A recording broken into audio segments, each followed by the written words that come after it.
Bon, il est presque 11h50. On continue notre conversation avec M. Gilles Brien, biométéorologue, ici, le livre. Bon, là, on va commencer avec la question de comportements plus tristes, plus lourds, difficiles. On est dans la semaine de prévention du suicide. Et moi, je pensais, comme bien d'autres gens, bon, février, mars arrive, c'est morose, après le temps des fêtes, les gens sont déprimés, les comptes arrivent, on a trop dépensé, c'est fini. C'est pas tout à fait ça. Ah non, c'est pas tout à fait c'est ça. pas Et, pantoute, hein. vous savez, le suicide est un sujet très difficile à Oui. étudier. D'ailleurs, les statistiques, quand vous essayez d'obtenir des chiffres là, au niveau mondial, il y a des pays qui interdisent le suicide. Au Québec, le suicide, en fait au Canada, le suicide était un acte criminel jusqu'en 72. Oui, dans le code criminel. Donc, vous n'aviez pas le droit.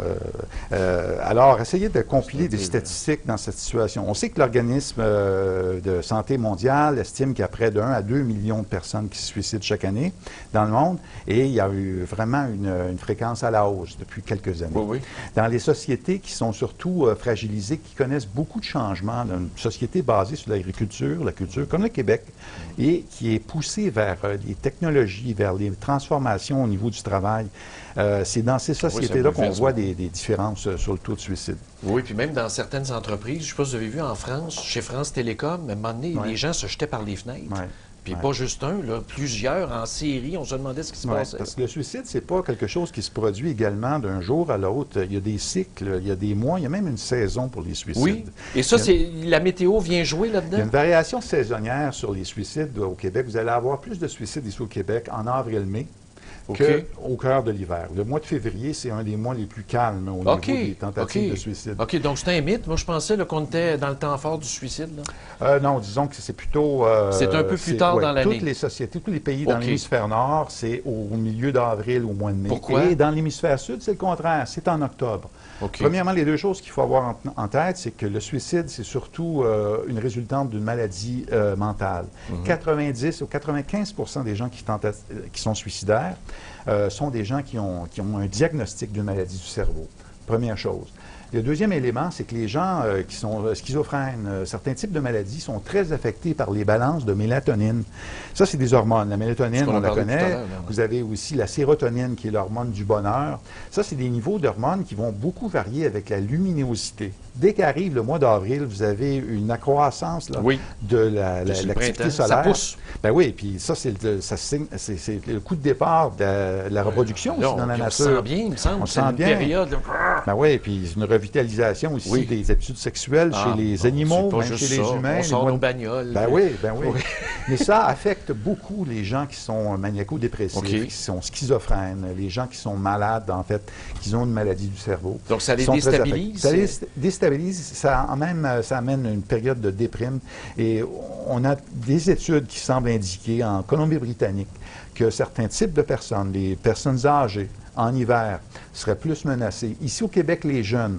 On a connu un épisode à Quaticook dans les années 80. Polyvalente à l'autre, il y en avait eu plus. Vous aviez eu 5 suicides d'une même polyvalente qui s'avaient produit dans la même période de l'année, à la même école. Ça avait remué le Québec. Hein. Il y avait eu une enquête. Le coroner en chef avait demandé un rapport complet.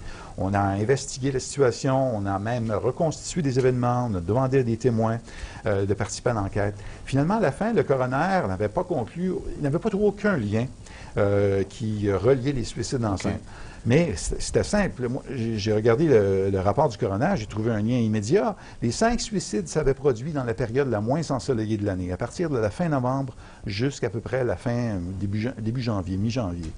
Donc, une période de 40 jours où, chez les jeunes, les adolescents, l'effet de luminosité, la déprime aussi, semble affecter plus, dépendamment de votre sexe. Si tu es plus à risque, bien là, tu as plus de risque de tomber. Chez les adolescents, chez les jeunes, vous allez avoir plus de déprime qui va s'installer. Puis quand vous parlez du sexe, en fait, les jeunes filles sont peut-être plus touchées aussi. On l'a vu dans les dernières années, certains épisodes, certains événements malheureux. C'est toujours en novembre ou en décembre qu'il y a un passage à l'acte chez les jeunes. Alors que si vous avez une maladie mentale, c'est en avril-mai que vous allez passer à l'acte.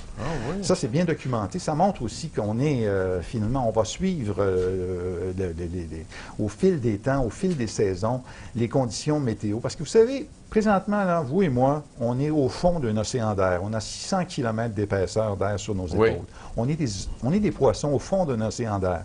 Et quand cet océan-là change avec des vagues parce que l'air se transforme tout le temps. On s'en ressent. On le ressent. On ressent immédiatement les effets à tous les niveaux. Quand vous parlez de la rage au volant, puis encore là, j'étais convaincu, la route est belle, tu veux pas t'emmerder avec personne, tasse-toi mon oncle, puis hey, toi là, qu'est-ce que tu fais sur la voie de gauche?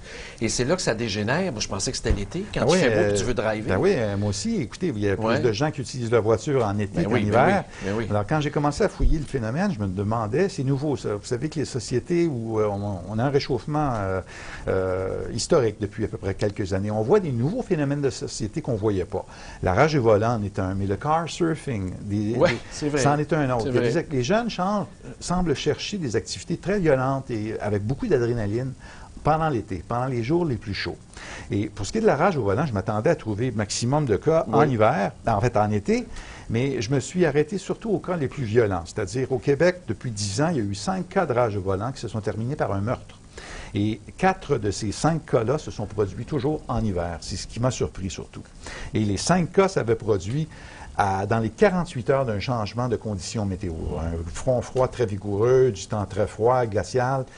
Ça semble exacerber nos sentiments. Oui. Un exemple de ça, c'est l'année dernière, quand vous aviez eu un policier qui avait menacé d'attacher un itinérant un poteau c'est vrai. Par moins 25 degrés Celsius. Oui. Et en laboratoire, on a démontré que des températures inconfortables vont rendre des gens plus méfiants, plus même sensibles à la critique. Des températures chaudes. Mais si je vous mets avec des températures plus froides, vous allez être près de nettement plus désagréable. D'exploser. Écoutez, essayez de demander un renseignement sur la rue à une personne en hiver quand il fait froid ou neige. Vous allez avoir tout de suite la conclusion. Alors qu'en été, on a fait les études. C'est vrai, on a fait aux États-Unis, il y a quelques années, une étude intéressante. Les gens qui sortaient d'un restaurant étaient questionnés sur la nourriture, sur l'ambiance, sur la serveuse, sur le service. Et tout ça avait été corrélé avec les conditions météo. OK, on a matché ça ensemble. Oui, on a matché ça. Et là, la corrélation était excellente, était parfaite. Chaque fois qu'il y avait du beau temps, les vents légers, les gens étaient plus généreux, les pourboires étaient plus grands. OK, même si la femme était laide, était belle. La satisfaction était plus élevée. Mais par contre, quand c'est couvert, nuageux, venteux, les gens se plaignaient de la bouffe, ils se plaignaient du service. Finalement, ça reflète un peu nos conditions tous les jours. Non, mais c'est une bonne excuse, c'est bon. Là, j'ose pas lui demander. Est-ce que je lui demande à M. Brien? Oui ou non? Oui? OK. Est-ce que la météo influence nos comportements sexuels? Ben oui. La question est lancée. En fait, oui. Premièrement, la météo, le soleil, l'air frais, c'est les aphrodisiaques naturels les plus puissants. La Jamaïque. Il y en a 4, hein. Puis ça, c'est les travaux de Kinsey, le célèbre sexologue. Mon Dieu, c'est vieux, cette affaire-là. C'est encore vrai. Oui, c'est encore vrai. Bon. Les 4 aphrodisiaques naturels, c'est le soleil, l'air frais, une bonne alimentation et le sommeil. Vous en avez 3 sur 4 qui dépendent un peu de la météo. J'en ai 2, oui. C'est ça, le soleil puis l'air frais. D'ailleurs, si vous voulez séduire une femme sur la rue, attention, prenez des notes. Il y a des conditions qui vont favoriser votre demande. Quand vous allez approcher une femme pour demander, engager une conversation, ou simplement lui demander un numéro de téléphone, l'expérience était... En fait, oui. Et l'expérience a été faite par un psychologue en France, spécialiste des comportements. Il avait déterminé que quand le soleil brillait, quand les vents étaient légers, température très fraîche, les femmes étaient plus enclins à échanger leur numéro de téléphone avec un inconnu, engager la conversation, comparativement du temps nuageux ou du temps pluvieux. Bon, on se doute bien, mais dans la nature, en fait, on trouve beaucoup d'exemples de ça, où le soleil commande des changements sexuels. Puis la présence aquatique aussi, tu sais, un petit peu d'humidité dans l'air. Là, ça va répandre, ça va dépendre surtout de votre résistance, parce qu'on sait que l'humidité est le facteur qui diminue beaucoup l'activité sexuelle. Dès que les températures deviennent accablantes avec l'humidité en été. Oui, je sais bien, tout est dans la mesure. Vous n'avez pas d'énergie, parce que ça demande d'énergie, finalement. L'acte sexuel demande l'équivalent d'une demi-heure de jogging. Donc, essayez de faire ça, de fournir ça quand il fait chaud ou quand c'est très humide. Une demi-heure de jogging. Vous allez peut-être avoir mal à la tête. Bon, bien, sur ce, on va aller faire notre tapis roulant. Merci beaucoup, M. Briand. Et je vous laisse ici les baromètres humains. Alors, c'est vraiment, vous le voyez à l'écran, magnifique. Bon, bien, après, on va parler avec Pierre-Philippe Gingras concernant le Centre Jeunesse Laval. La ministre devrait annoncer une enquête très bientôt.